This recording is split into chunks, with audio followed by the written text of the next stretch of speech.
Good day, everybody. Welcome to the regular series, the latest in a regular series of Q&As hosted by the Disability Rights Education and Defense Fund on COVID-19, the coronavirus pandemic, the variants, and the vaccines. My name is Lawrence Carter Long.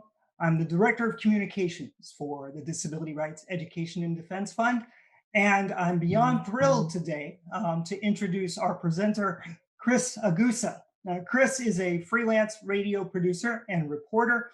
Among other topics, he's interested in reporting on issues of chronic illness, disability, and mental health. His work has appeared on KALW, KQED, WNYC, and NPR, and he's won numerous awards from the Society of Professional Journalists and the Public Media Journalists Association.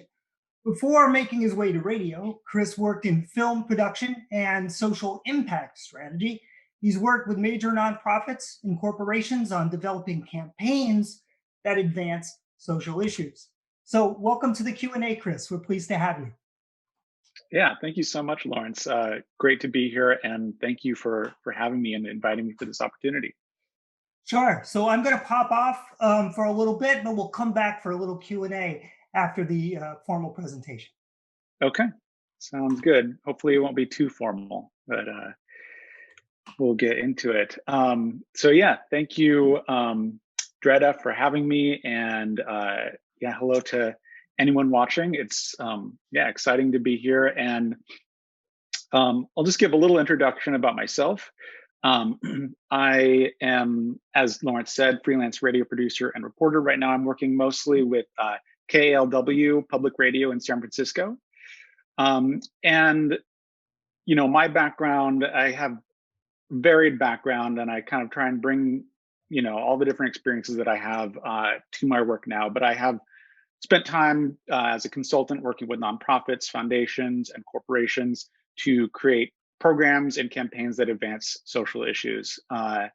And so that idea of impact has been important to me for a long time. And I think my journey is partially how to, you know, how to best use my skills to effectively advance that impact in whatever I'm doing. So today, I'm just going to give some context by sharing my story and how I came to do this work. And then I'm going to talk a little bit about a project that I'm currently working on, which is a project that uses community engaged journalism.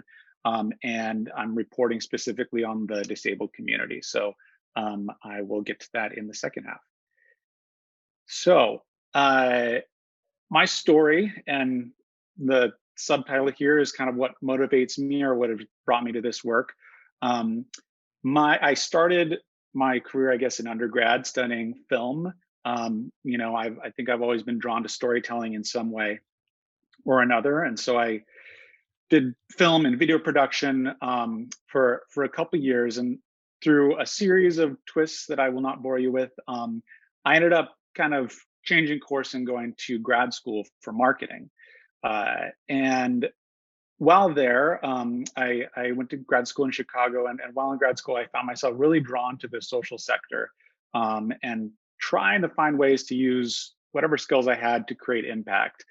And that, you know, I think became something that I was able to really latch onto and realize that you can do that in a number of ways. And what I ended up doing was joined a social impact consulting firm after grad school in LA.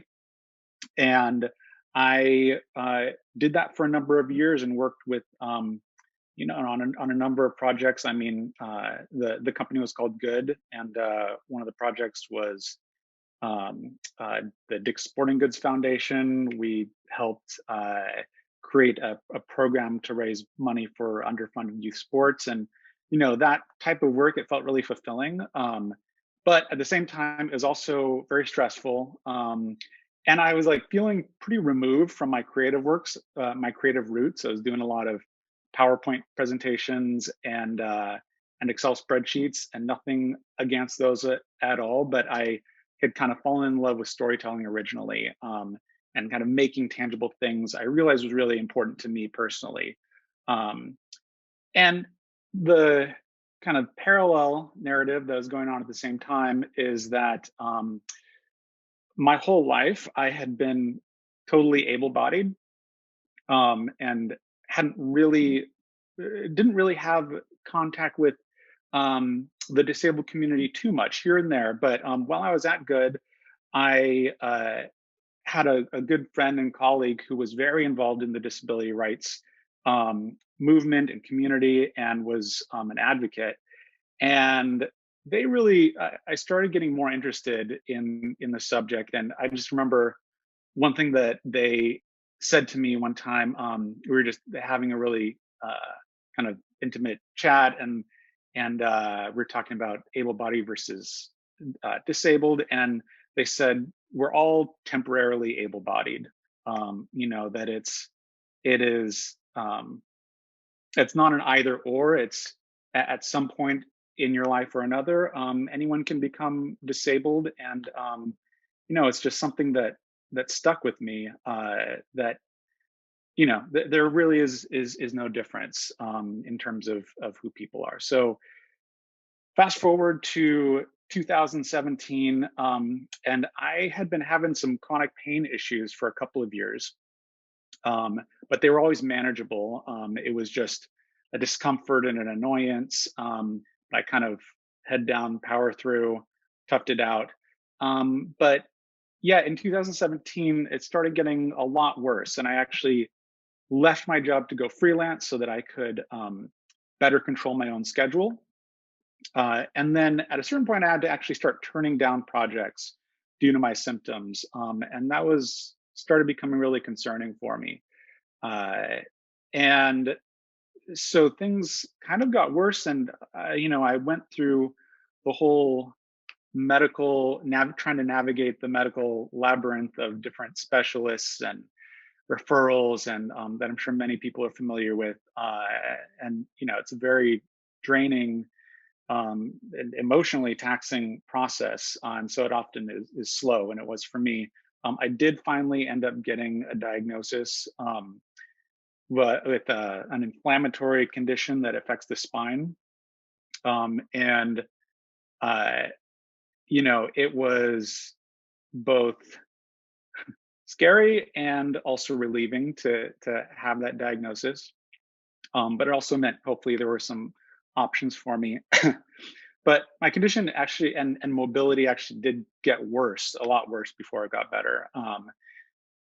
And so I had a lot of trouble, even sitting up for longer periods of time, and I had to change positions constantly, and it was just, yeah, it got really difficult. And then in addition to the physical symptoms, I felt a lot of shame that I couldn't do the things that I used to do. I had been used to doing certain types of things, and being comfortable doing things, and there was a lot of adjustments that I had to make, and I couldn't work the same that I did before. So I think the mental and emotional adjustments were probably just as hard as the physical ones for me. Um, Fortunately, I did end up getting some treatment that did help, some treatment options that did begin to make a difference, including, meeting a really great physical therapist that started me kind of on this journey of recovery somewhat. And the turning point for me, I think, was honestly when I decided to stop really trying to hide this part of myself and kind of like pretend that I was, um, that things were just the same as it had always been. And, um, trying to actually include it in my story, and incorporate it into my identity, and be okay with that. And so I think anyone who has come down with a chronic illness or a disability, maybe later in life, maybe has gone through a similar transition and process. And so this actually led me, you know, when you're in that place where it's hard to work, and you're spending a lot of time just, trying to feel better, and thinking a lot, I really reevaluated a lot of things, including what I was doing for work. And I think it it gave me the courage to kind of step out and try something new. And it brought me to this fellowship with KLW Public Radio in 2019. Um, and I'd been obsessed with public radio for like a decade. And so I actually found that once I came there and I started incorporating my story and my condition into my identity and my work, that actually started becoming an asset. It really gave me a way to channel and express what I'd been experiencing, and that was really felt very healing for me and part of my kind of healing process. And through that, I became more and more interested in telling stories about people who have dealt with disabilities, chronic illness. It's led me to the project that I'm working on now, and I think that you know people in this community have extremely unique insights into kind of everyday experiences, but like very individual and unique perspectives that I think are incredibly valuable, and just valuable stories to tell for society's benefit at large. And so it's something that I'm really interested in reporting more on. And for me, I'm still very much impacted by the condition, although I am doing considerably better, but it's still something that impacts me on a daily basis, and so it's still part of my story um, as I kind of move forward. Um, so my project that I will get to in just a minute, it is about COVID-19. So I wanted to briefly just mention my experience with the pandemic, and I definitely dealt with a lot of fear during the pandemic, during lockdown, over kind of how severe an infection might be for myself, because I do have some immune system issues, and that did lead to a lot of isolation, and that's something I've heard from a lot of people. My condition also wasn't on the approved list that came out from the state for severe conditions that would qualify you for an early vaccine. So it was frustrating. I had to wait a longer time and was kind of lumped in with the general group. And also, I recognize that I had a lot of privilege in my position as well to kind of weather this pandemic. I was able to work from home. I didn't deal with the level of economic instability that some people have. I recognize that, my position has a lot of privilege as well. And then also, I found that there were some surprising benefits. I suddenly everything was accessible online, which was kind of amazing.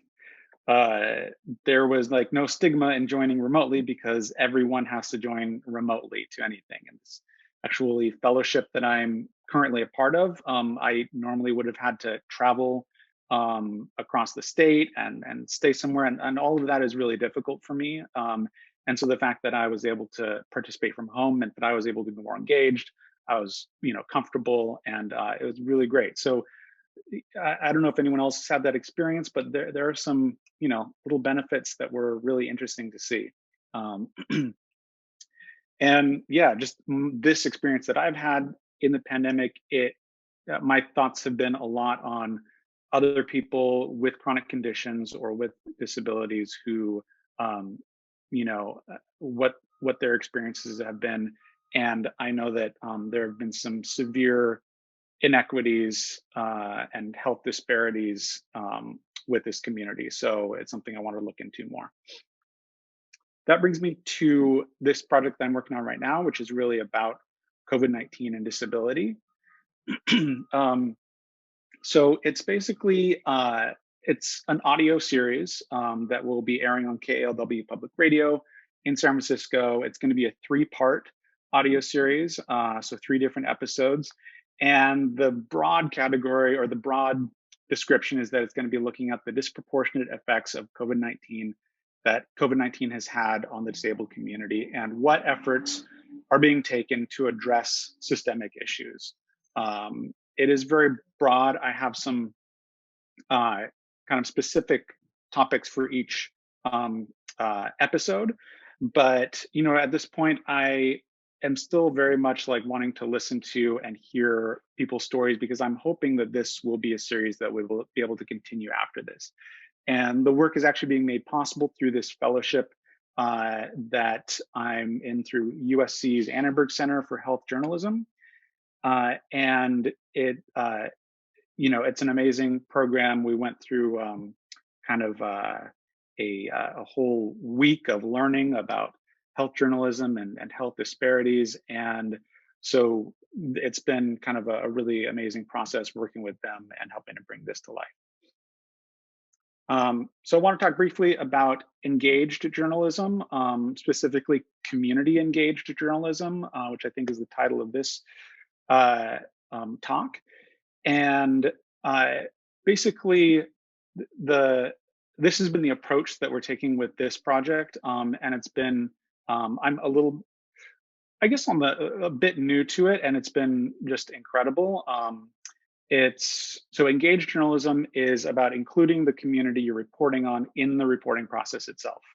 And so the goal is to combat parachute journalism, which is a term you might have heard of, which is journalism that enters a community that you're unfamiliar with. You write a story and then you leave. And so the goal is really to create the story with the community. And one of the benefits, hopefully, is reporting that is more relevant to that community, reflects the nuances and values of that community, and hopefully is framed in a more thoughtful and sensitive way, instead of kind of imposing a narrative onto the story. Hopefully, it's a chance to really understand in in a very in-depth way. So the way we're doing the community engaged journalism on this project, there's two pieces to it. We have created an advisory cohort, which is a group of 6 to 8 members from the community, from different organizations, advocates, people with disabilities, and they are actually helping me uh, to navigate the process, helping me to surface ideas, giving feedback, and overall just helping guide this reporting process. And so we're doing monthly meetings through the summer, just kind of helping me make sure that I'm on course and being a sounding board for me. And then the second piece is a series of call outs, which we've published on a KLW webpage. It's going out on air. It's being posted through social media, but it's basically asking members of the disabled community or anyone who has experience with that and the pandemic, and how the pandemic has changed your life, and kind of caused difficulties, encouraging them to share their story so that we can either include it either in the series or as a supplement to the series. We're thinking about kind of publishing a series of these individual stories online. So just giving the community a real chance to weigh in, and then seeing the full breadth of different people and what they've gone through, who have all kinds of different backgrounds, and who are coming to this in very different ways. And already we've gotten a lot of responses, and it's really exciting to see that engagement, and has already kind of opened my eyes to just how diverse the experiences are.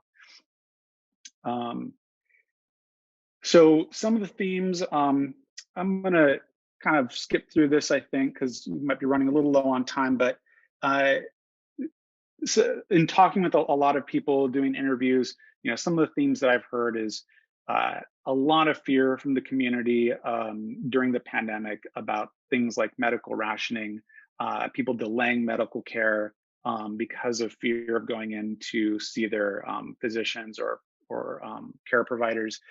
Obviously, risk of infection, and that kind of like catch 22 of weighing the risk of infection by going in versus the risk of staying home and maybe not getting certain medical treatments that you need. Um, a lot of mental health challenges, and how that seems to be, more pronounced for the disabled community during the pandemic, simply because of the additional stresses and challenges. Um, there seems to be a real caregiving crisis when the pandemic hit and shelter in place went into effect. A lot of supports seem to just kind of go away for a lot of people and families, especially families with family members who have developmental disabilities. A lot of those supports seem to go away, and there's a real issue with finding caregiving. Um, and then a big one that I've heard about is this lack of data on people with disabilities, and how the lack of data really influenced some of the government's response, and especially with the vaccine distribution, and kind of not the disabled community not being as high a priority as some other groups. So these are some themes, and I am very interested to hear more as well. So please share your story, which brings me to this last slide here, which is just how you can contribute to this project. I'm going to be reporting this through the summer. It's going to be airing at the beginning of September. And you can share by going to this website. It's klw.org/COVID disability stories. There is more information on that page about what we're looking for, as well as a Google form that you can fill out with your name, your contact information, and your experience. And so that will go into a database that I'll be able to read and access. And the other thing you can do as well is we've set up a number with a voicemail that you can call. So this is the number here, 510-519-1795. And if that's more convenient, you can call and leave a message there. So that's all I have for right now. I'm gonna just throw up the contact slide. If anyone wants to reach out and get in touch for any other reason, you can DM me on Twitter, and you can also reach out. This is the email specifically for this project, so you can reach out through that as well. And I would be happy to hear from anyone, and excited to continue making connections. So that is all I have for now. Thank you very much, Chris. So could you give us that website one more time for people who may have missed it? Yeah, absolutely. It's kalw.org/COVID disability stories. kalw.org/COVID disability stories. Yeah, and it's easy to slur the words of the letters of the station, so it's kalw.org. Okay. Yeah. Thank you. We'll make sure that gets up there. So Great. thank you for really giving us that kind of background and in-depth just sense of where this kind of comes from, Sure. and how important it is. One of the things that sort of came to mind as you were speaking is that transition into sort of disability community via chronic illness. I often say that if you're lucky to live long enough, you're likely to become part of the club at some point, right? And that 80% of those who are disabled become disabled later in life, I think is one of the stats that I heard. So let's see. So become disabled later in life, right? Yeah. You sort of fell into that club. Most people are like me. I was born with cerebral palsy, right? So it wasn't anything I had to transition to. Right. And so what in the course of that evolution, if you will, right? And particularly, how has, let's start with COVID, since that's the focus. What I'm curious to know what you've discovered thus far as you begin this project, and what confirmed your suspicions. How were you surprised as you embarked on this? Yeah. I mean, for me, to be honest, I am.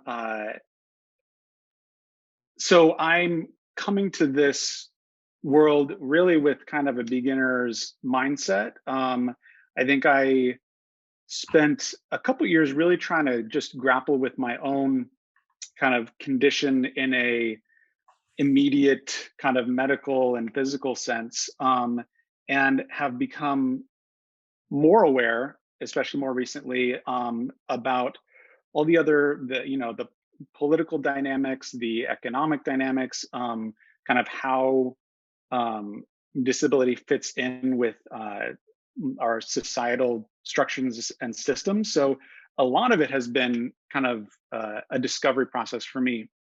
I think I'm more familiar with, mobility disabilities, because that's been my own experience. one thing that I has surprised me, or I guess has just been really kind of fascinating to connect with people is I've talked with a lot of families and parents of children and adult children who have developmental disabilities, and the just the kind of labyrinth of a system that they are navigating through, and the way it is, the responsibility feels like it's entirely on those family members, and just kind of the absolute weight of that uh, is has been a little bit shocking to hear. And it seems like the pandemic has really, I mean, amped that up so much. I've talked to a number of families who they said, they kind of had it dialed in a bit in terms of, one mother I spoke with who has a son with pretty severe autism, a grown son who uh, they had it dialed in with a certain amount of caretaking and school and after school programs, and so they were able to kind of balance things as well as the family working and all of that. And the pandemic just stripped that away completely, and so they were left to kind of just figure that out when they had no supports left.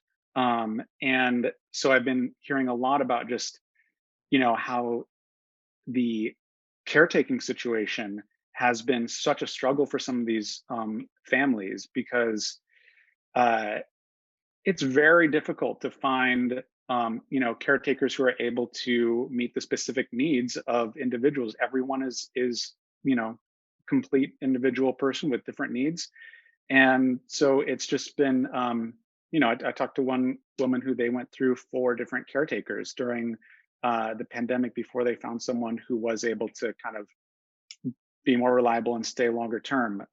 And so just the amount of stress and pressure that that's put on these families, in addition to all of the other pressure of living within a pandemic, has been pretty shocking to me. Yeah, and that's sort of the thing, right? It's that you get all that on top of the stressors that everybody else is experiencing, Yes, right? exactly. And you're in a position where you can sort of shine a spotlight on that, right? And I Yeah, think one of the things that happened as a result of COVID and the pandemic is it really highlighted a lot of systemic issues that we already knew yeah, existed, but that all of a sudden we couldn't ignore anymore. yeah, yeah, That all of a sudden it was, we had to focus on it. You had to find different caregivers yeah. within a system that was already, if not broken, not functioning well to begin with. Some So we've duct heard tape. this a lot, right? And Yeah. we've heard this a lot with our Parent Training Information Center, that Mm, does a lot of work in the education system, and yeah. with trying to get kids with disabilities the education that's required by Right. law. Right. And in the course of a pandemic, and how do you do those supports and services within Yeah. the school setting? One of the things that I think is really important, especially for people making a transition like yourself, is that everybody wants, I think, at the end of the day, to be 100% themselves. Mm, Right? You want to bring all that you've yeah. got, all your experience, all your insights to your work. And I'm Yeah. I'm curious. Do you think you would have been compelled to ask these kind of questions or to go in this direction if you hadn't had that personal experience? Yeah, I mean, I've thought about this. I feel like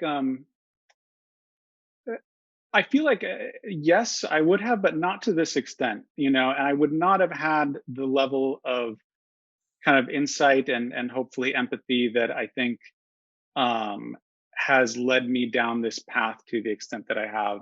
I feel better equipped to hopefully understand and tell some of these stories, as best that I can. And it's uh, there was a period in that transition of coming to terms with having a disability that I I wanted to kind of ignore it and as much as possible feel as normal as I could. Yeah, my old self. And so I think I would have actually gone the other direction and really not wanted to focus on this at all. And so I Mm, think it was through the process of like, it's really an accepting process, and being okay with adapting. And for me, the real thing was, um, being okay with uh, not doing things the way I would have before, if it means I can still do it. mm. So for Talk a instance, little bit, yeah, talk a little bit about that process. Has that been liberating in it some has been, yeah. I mean, I think that I was very at first I was very hung up with, I don't know if it's ego or pride or just the um, sense of societal expectations or not wanting to feel abnormal. But in the process of letting some of that stuff go, it's like one example is, I carry a seat cushion, a support cushion to sit anywhere, especially for longer periods of time. And so, showing up at things and not feeling embarrassed by having this, this is just, for me, that was a transition, being okay with, you know, um, putting my own needs first. For if I go on a lengthy interview, I have to be okay with, really letting people know, um, hey, I'm going to need to change positions here. I'm going to need to set things up in a certain way. Um, we may need to break this interview into multiple parts because, a certain amount of chronic pain that's going on.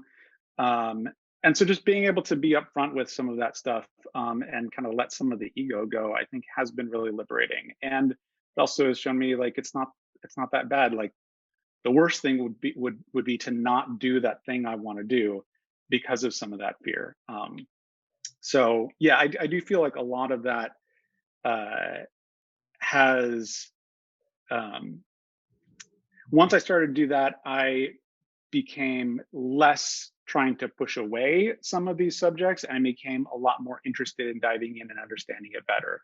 And I think that knowledge always helps, and understanding always helps. And so for me, that process has been really amazing, connecting with other people through this work. And it's been really healing for me as well. Just kind of, hearing from other people and connecting on an emotional level about something that, our experiences are very different, but we still connect on certain elements of it. So yeah, and that doesn't detract from the work that you're doing or the journalism, but yeah, it actually allows you to dig a little deeper, right? You can yeah, spot the nuances. yes, exactly. Yeah, it's much easier. Something that someone might say as a throwaway line, that before I might have seen it as a throwaway line, I can recognize something in it and kind of dig deeper, probe more, and kind of understand the internal landscape of what's going on, because that's really, I think that's the most important and interesting part to me, is that internal landscape of how people are moving through the world, how they're experiencing things. And you mentioned earlier, things, some of the things you learned from families and caregivers. Can you think Yeah, of an example where you picked up on one of, you don't have to mention names here, but where you picked up on one of those nuances and was able to sort of reveal something deeper within your reporting? yeah. I would say, I'm just thinking through the different interviews that I've done. I mean, so I interviewed someone who, she's dealing with muscular dystrophy and had some really, you know, uh, pretty powerful and scary experiences during the pandemic. And she talked about some of the medical bias that she experienced when she actually went into the hospital, um, and how certain doctors treated her, and saying basically like she didn't qualify for certain rehabilitation programs because she would never be able to get back to the same level of strength that she had before. Um, and the way the doctors talked to her, and it was, what I really connected to with what she was saying was that it goes way beyond the the physical or the logistical aspects of, hey, I'm not able to get into this program that I think I need. And it like really gets to the heart of your emotional reality and kind of your psyche and what you're dealing with, and you're already in a, very vulnerable state, right? She's in the hospital, she's talking to a neurologist who is saying, is really dismissing her completely, and for her it kind of confirmed or repeated this voice that had echoed in herself, and just, left her emotionally devastated to hear someone from the medical establishment in a position of authority dismiss her in that way, and kind of say, well, you're not worth these resources. Mm. And I just, you know definitely not to the extent that she experienced it, but I connected with that immediately. The how important it is to kind of like, um, to manage your own um, emotional state as you're navigating some of these things, and how little comments can really make a huge difference, and can kind of send you in one direction or another. So that was when, and we talked more about that, and that was one of the things that, I mean, it was for me one of the most powerful parts of the interview. Yeah, and that can really be the difference, probably, depending on where you are emotionally, physically, you name it, Yeah. from the difference between sort of, taking the wind out of somebody's sails or boosting them up, booing them up. Yes, Yeah, yes, completely. yeah. Which can absolutely be also the difference in how that person recovers, right? Mhm. How that person progresses as well. I know there's a lot of research in terms of, you know how those two things are connected. So yeah, Not inconsequential by any stretch. yeah, yeah. Yeah, and as the final question, I think I wanted to get a little bit more into, one of the maxims of the disability community is nothing about us without us. Mm, So, in terms of community engaged journalism and this hmm. project, I'm curious to know, um, in addition to what you've already explained, in terms of better informing your stories and going a little deeper and being able to pinpoint those nuances, what would you like to see come out of this project? And how do you think it could or should be duplicated, perhaps by other public radio or community media outlets? Yeah, I mean, I think for me, it feels like, an underreported area for sure, and it also feels like, that. I mean, I would love to see more resources being put into storytelling around the disabled community and within the disabled community, because I think it's one of the richest areas for that storytelling, and so I would love to see, yeah, more resources being put into this. I hope that this project is able to, um, kind of reveal not only some of the personal stories, but some of the systemic issues that are leading to these conditions. So these, the problems that these people, I'm talking with, have faced during the pandemic, and it's really been kind of peeling back an onion and understanding how all of these different parts of this ecosystem are in play with each other. 'Cause I really hope that it can lead to some kind of systemic change, larger conversation, and as you said before, kind of shine the light on some of these issues. And for the last part of your question of like how can it be replicated, I mean, I think already the community engaged portion of this has completely changed the way I have been reporting, even thinking about it in those terms. Um, we had one cohort, um, advisory cohort meeting so far, and I mean, I had kind of brought out certain themes and things that I'd been hearing, and um, it was just amazing how our group was able to identify and expand on, hey, these are the issues that we're hearing a lot about. These are the issues that are like really, really resonating and are on the horizon, and just really cut through, uh, to understand where I should be focusing my energy. And so I think that is absolutely a great model. And I think that should be replicated, just having some kind of like community voices who are engaged on an ongoing basis with the project, who can be that sounding board. I think that is, to me, I don't think I would do another project like this without doing something like that. So yeah, and well, according to the CDC numbers, disabled folks are 26% of the U.S. population, right? Right. One in Right. four, a little bit more than one in four, 61 Yeah. million. And and a lot of those, I think there are intersections there, right? Sure. Um, Depending on what zip code you live in, the incidences might be higher. Yeah. Depending on your race or ethnicity, economic background, or indeed, age is one of those factors, Hmm. right? A huge chunk Yeah. of that 61 million have to be senior citizens, Yeah. older adults, Yeah. and I don't think we talk enough about how those things intersect.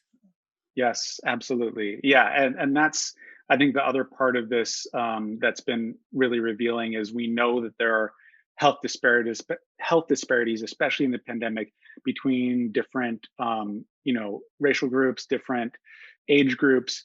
But when you have several of these intersecting, I mean, there are the pressures and the stressors and those disparities. They just become exponential. So I think that's a really critical issue.